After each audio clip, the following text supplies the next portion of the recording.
Hello and welcome to Kanen Coffee and Espresso Machines. We're going to do a test shot on a Swan espresso machine. This came in not working. It had the wrong European to American electrical transformer. So we have it hooked up to the correct one, and let's see how this little machine works.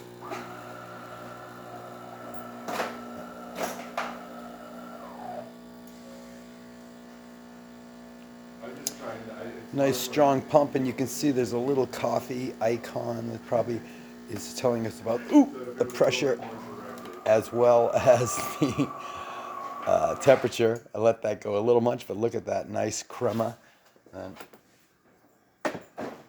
for the steam, you press this button, excuse me, and this light will come on, and we can watch the gauge climb to the steam category. Once that goes on, we'll do a quick steam. It shouldn't take long.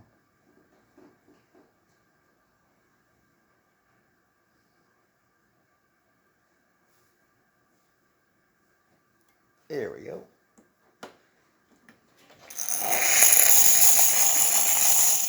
Nice strong steam. Thank you for repairing with Kanen Coffee and Espresso Machines. Please like this video, and if you'd like to see more videos like this, please like and subscribe to our page.